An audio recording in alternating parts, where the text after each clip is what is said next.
मुसलमान ये चाहते हैं कि अगर आप हमारे साथ गठबंधन करो तो हमारी शर्तों पर गठबंधन करो। हम सीएनआरसी की बात करते रहेंगे।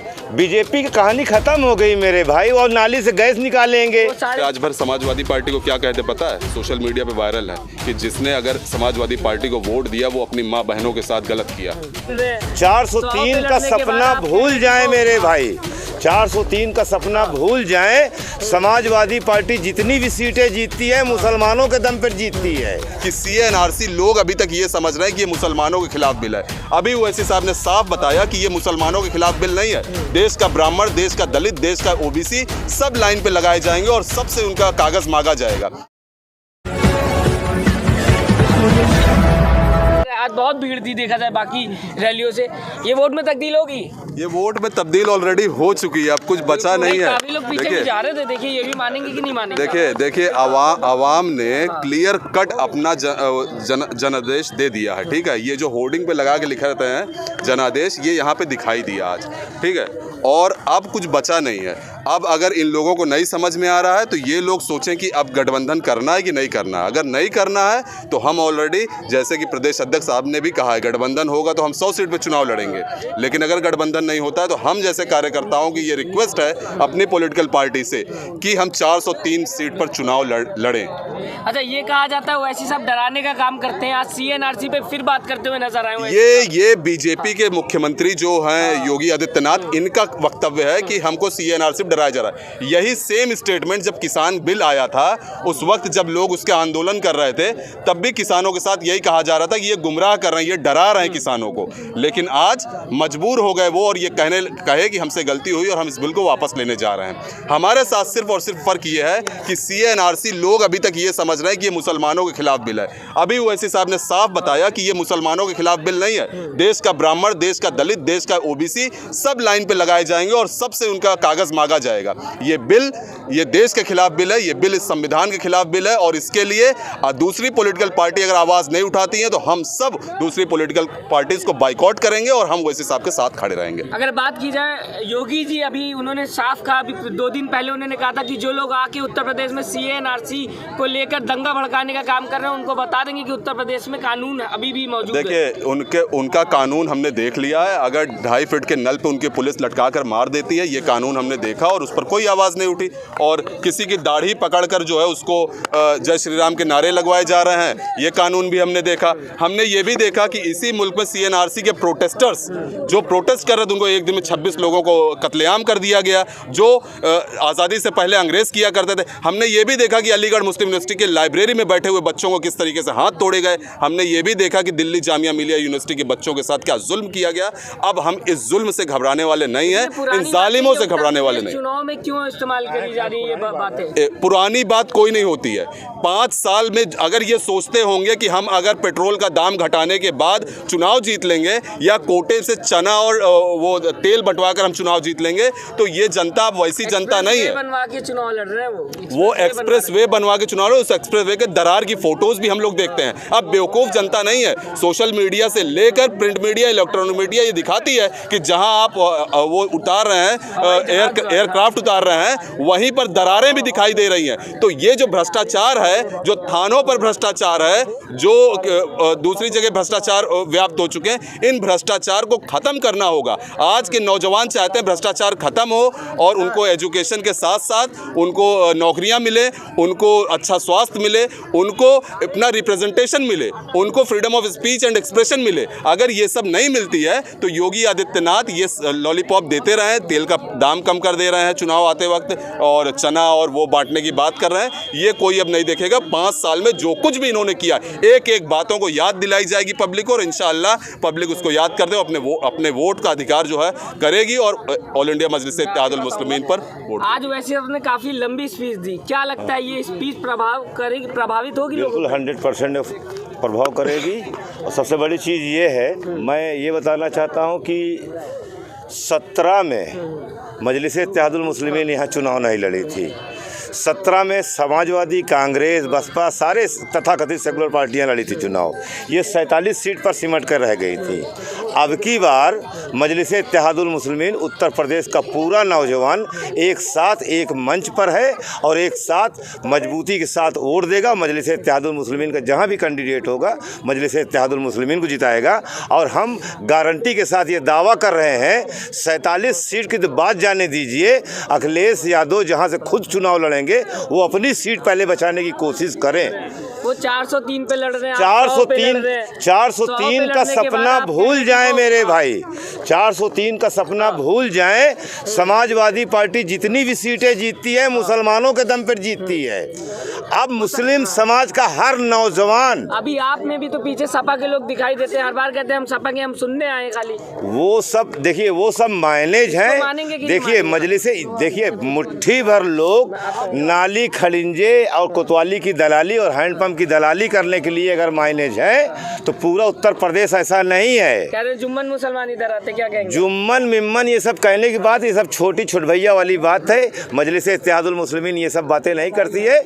उत्तर प्रदेश का हर मुसलमान, दलित समाज, यहाँ तक कि ब्राह्मण समाज भी जो पढ़ा लिखा तबका है, सारे बैरिस्टर असदुद्दीन साहब के साथ में है। मतलब आपने अगर जो बीजेपी की साइड जा रहे तो वो पढ़े लिखे नहीं है। बीजेपी की कहानी खत्म हो गई मेरे भाई, और नाली से गैस निकालेंगे। वो 350 पार इस बार देख, बता रहे हैं, अरे अमित शाह आ गए, भैया उनका प्राइम कोई भी मिनिस्टर आ रहे हैं। उनके जो भी बिल, जो भी कानून वो बना रहे हैं, कोई भी इम्प्लीमेंट नहीं हो पाएगा और सिर्फ वो बनाएंगे। और ये सारी बिल की तैयारी जो है कांग्रेस पार्टी ने, समाजवादी के समर्थन से कांग्रेस पार्टी ने बिल तैयार करके रखा था। इसका इम्प्लीमेंट जो है भारतीय जनता पार्टी कर रही है। अच्छा, मैं आपसे ये जानना चाहूँ, अब किससे गठबंधन करेंगे आप लोग? कुछ सोचा हुआ है कि इस बार इनसे गठबंधन होगा? हमारी पार्टी के सदर जनाब बैरिस्टर असदुद्दीन ओवैसी साहब ने साफ कह दिया है कि बीजेपी को हराने के लिए हमारे दरवाजे सबके लिए खुले हैं। लेकिन आप लोग समाजवादी के खिलाफ बात करते हैं, आप लोग राजभर के खिलाफ बात करते हैं, मायावती के खिलाफ बात करते हैं, साथ किसकी बिल्कुल आप? बिल्कुल इसी को संविधान कहते हैं।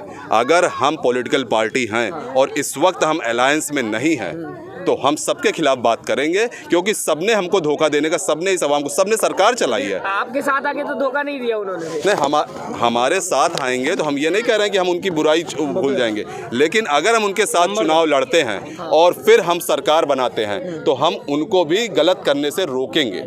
जो गलत उन्होंने आपके साथ है वो सही है, जो आपके खिलाफ है वो गलत है। नहीं, हम ये कब कह रहे हैं? आप ही ने कहा कि हमारे साथ आएंगे तो सही है। हम ये नहीं कह रहे हैं कि हम सही है। उनकी जो, जैसे मुजफ्फरनगर में जब उनसे कहा गया कि इनके खिलाफ आज वहाँ के सांसद को जो है क्लीन चिट योगी आदित्यनाथ ने दिया। उसका सबसे बड़ा रीज़न ये है कि जिस वक्त ये घटना हुई थी, अगर ये उसको रिकमेंड कर देते, उस पर मुकदमा लिखा जाने का, तो आज वो जेल में होते। लेकिन सिर्फ और सिर्फ ये लोग बचाने का काम किए। जब ये बचाने का काम किए हैं तो हम उस बात को उजागर कर रहे हैं कि यही समाजवादी पार्टी, मुजफ्फरनगर में दंगा होता है और सैफई में डांस होता है, ये बात हम कह रहे हैं। मैं ये भी जानना चाहूँगा, अगर समाजवादी कल आपके साथ गठबंधन अगर कर लेती तो मुजफ्फरनगर का दंगा आप भूल जाएंगे? नहीं, हम दंगा नहीं भूलेंगे। हम ना मुजफ्फरनगर का दंगा भूलेंगे, ना हम हाशिमपुरा का दंगा। हम साथ में रहेंगे तो हम यही कहेंगे, दिल में खंजर बगल में। भाई अगर हम साथ, देखिए कोई आदमी अगर हमारे साथ आया है तो हम उससे ये कहेंगे जो आपने पास्ट में किया, जो आपने भूतकाल में किया है, वो तो आपको गलत, आपको एहसास होना चाहिए। अब भविष्य में आप हमारे साथ अगर हो तो अगर इस तरीके की गलती करोगे तो हम आपको टोकने का काम करेंगे। अगर आप मानोगे हमारी बात तो अच्छी बात है, वरना हम फिर वापस हो लेंगे। हम गलत पर साथ नहीं देंगे। हमने जिससे भी केसीआर से हमारा गठबंधन है तेलंगाना में, वहाँ हमारे हक की बातें अगर हम करते हैं तो वो सरकार मानने को मजबूर होती है। इससे पहले क्या हिस्ट्री वहाँ की रही हो वो एक अलग चीज़ है, लेकिन जब वो हमारे गठबंधन में है तो गठबंधन का धर्म। यहाँ पे आप 90s की बात करते हैं। बिल्कुल भाई, देखिए हम 2013 की नहीं, हम अंग्रेजों की भी बात करते हैं, हम मुगलों की भी बात करते हैं, हम हड़प्पा कल्चर की भी बात करते हैं। ऐसा नहीं हम बात नहीं करें, बात हम सब अपनी हिस्ट्री को, जो बात बीजेपी करती, कश्मीर की बात करती तो लोग कहते हैं पुरानी बात खोद रहे, तो एमआईएम क्यों करती है फिर इस बात को लेकर? तो बीजेपी कहती है ना, बीजेपी कहाँ की बात करती पता है? बीजेपी तो नहीं, बीजेपी मनुस्मृति की बात करती है। जम्मू कश्मीर की बात भी की उन्होंने 90s में कि वहाँ पे कश्मीरी आज भी उस कश्मीर में लहू बह रहे हैं। अगर हम ये बात नहीं बोलेंगे तो आखिर कौन बोलेगा? आज भी उस कश्मीर में तमाम हमारे लोगों को मारा जा रहा है। आज भी वहाँ पे नौजवान जो है वो सड़कों पे लाश बन के पड़ी हुई है। वहाँ की औरतें बेवा हो रही हैं, वहाँ की बहनें अपने भाई को मरा लाश उसको उठा रही हैं। ये चीज़ चीज़ जो हो रही है, ये इन्होंने ही कहा था कि धारा 370 खत्म करने के बाद वहाँ शांति हो जाएगी। अगर हम ये बात उठाते हैं तो किसी को खराब क्यों लगता है? आपने कहा था नोटबंदी खत्म हो जाए, अगर नोटबंदी के बाद आतंकवाद खत्म हो जाएगा। आज भी हमारे सैनिक क्यों मारे जाते हैं? आज भी किसानों के बच्चे जो सेना में भर्ती हैं वो बेचारे क्यों मारे जाते हैं? आज भी इस देश में भ्रष्टाचार क्यों है? ये सबको इंसाफ दिलाएंगे? बिल्कुल हम उत्तर इंसाफ। प्रदेश चुनाव की अगर बात की जाए, उत्तर प्रदेश चुनाव में आप लोग बहुत पुरानी बात खोद के मुसलमानों के सामने रखते, तो यही तो इल्जाम लगता है कि आप लोग भड़काने का काम कर रहे हैं। भड़काने की बात नहीं है। देखिए, हमारे मुसलमान कौम, अगर ये तो आप भी मानते हो तालीम में पीछे हैं, डाटा भी कहता है, सेंसस भी ये कहता है कि हम तालीम में पीछे हैं। हम जो है किसी के साथ लग के अपनी किसी तरीके से अपना काम चलाते हैं। आज हमारा काम ये है कि हम उनको बताएं कि हमारे साथ किस तरीके से जुल्म और नाइंसाफ़ी की गई। यही समाजवादी पार्टी ने 2012 के मैनिफेस्टो को उठाकर देखिए, हमसे वादा किया था कि हम आपको 18% रिजर्वेशन देंगे, आप जेलों में बंद नौजवानों, बेगुनाह नौजवानों को हम छुड़ाने का काम करेंगे, हम इनको नौकरियां देने का काम करेंगे। लेकिन आप उस मैनिफेस्टो, जो वादा इन्होंने किया और उस वादे को पूरा इन्होंने नहीं किया, उसका नतीजा देख लीजिए। जब इसी उत्तर प्रदेश में चुनाव होता है, 5 सीट ये जीतते हैं। कहाँ से जीतते हैं? ये मुरादाबाद से चुनाव जीते, रामपुर से चुनाव जीते, आजमगढ़ से चुनाव जीते, संभल से चुनाव जीते।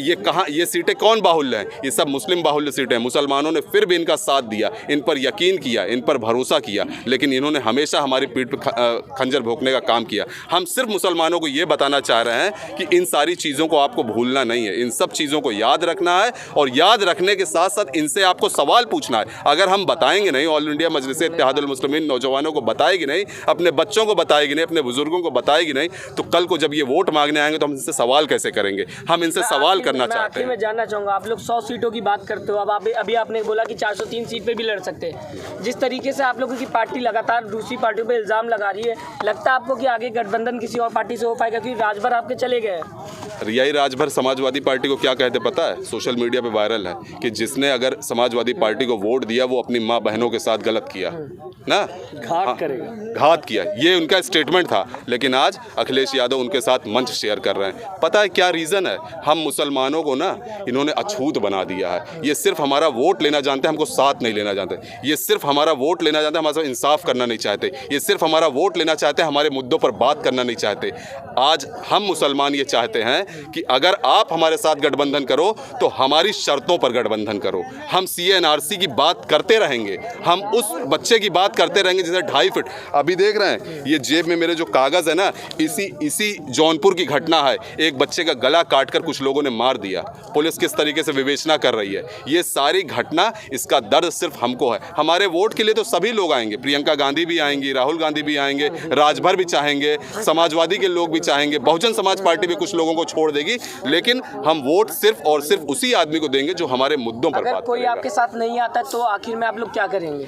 हम आखिर में ये करेंगे कि जितनी सीट पर हमारी पार्टी चुनाव लड़ेगी, मजबूती से हम उनको वोट देंगे, और जिन सीटों पर हमारी पार्टी चुनाव नहीं लड़ेगी, मैं एक पढ़े लिखे नौजवान होने के नाते लोगों से अपील करना चाहता हूं आपके चैनल के माध्यम से कि समाजवादी, बहुजन समाजवादी, कांग्रेस और इन पार्टियों को छोड़कर नोटा पर वोट दीजिए, और इनकी औकात इनको बता दीजिए कि तुम नोटा से भी कम वोट पाने की हैसियत में हो। हम नोटा पर